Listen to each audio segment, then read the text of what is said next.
Hebrews chapter 9. Then the First Testament had also ordinances of religion, and a worldly sanctuary. For the first tabernacle was made, wherein was the candlestick, and the table, and the showbread, which tabernacle is called the Holy Places. And after the second veil was the tabernacle, which is called the holiest of all, which had the golden censer, and the ark of the testament overlaid round about with gold, wherein the golden pot which had manna was, and Aaron's rod that had budded, and the tables of the testament. And over the ark were the glorious cherubims, shadowing the mercy seat, of which things we will not now speak particularly. Now when these things were thus ordained, the priest went always into the first tabernacle, and accomplished the service. But into the second went the high priest alone, once every year, not without blood which he offered for himself, and for the ignorances of the people. Whereby the Holy Ghost this signified, that the way into the holiest of all was not yet opened, while as yet the first tabernacle was standing, which was a figure for that present time, wherein were offered gifts and sacrifices that could not make holy concerning the conscience him that did the service, which only stood in meats and drinks, and diverse washings and carnal rites, which were enjoined until the time of Reformation.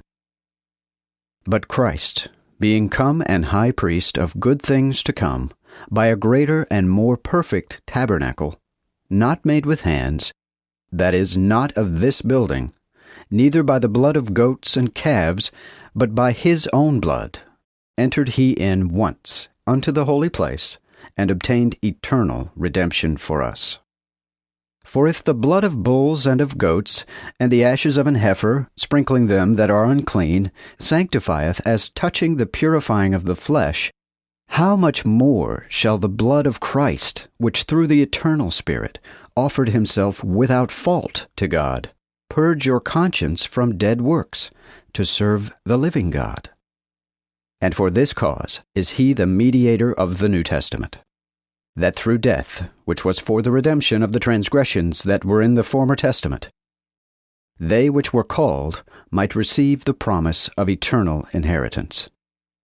For where a testament is, there must be the death of him that made the testament. For the testament is confirmed when men are dead. For it is yet of no force as long as he that made it is alive. Wherefore neither was the first ordained without blood. For when Moses had spoken every precept to the people, according to the law, he took the blood of calves and of goats, with water and purple wool and hyssop, and sprinkled both the book and all the people, saying, This is the blood of the testament, which God hath appointed unto you. Moreover, he sprinkled likewise the tabernacle with blood also, and all the ministering vessels.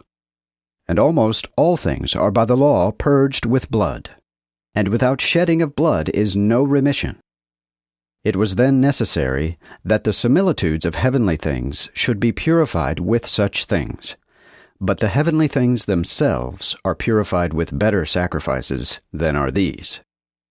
For Christ is not entered into the holy places that are made with hands, which are similitudes of the true sanctuary, but is entered into very heaven, to appear now in the sight of God for us. Not that he should offer himself often, as the high priest entered into the holy place every year with others' blood, for then must he have often suffered since the foundation of the world. But now in the end of the world hath he been made manifest once, to put away sin by the sacrifice of himself. And as it is appointed unto men that they shall once die, and after that cometh the judgment, so Christ was once offered to take away the sins of many. And unto them that look for him shall he appear the second time without sin unto salvation.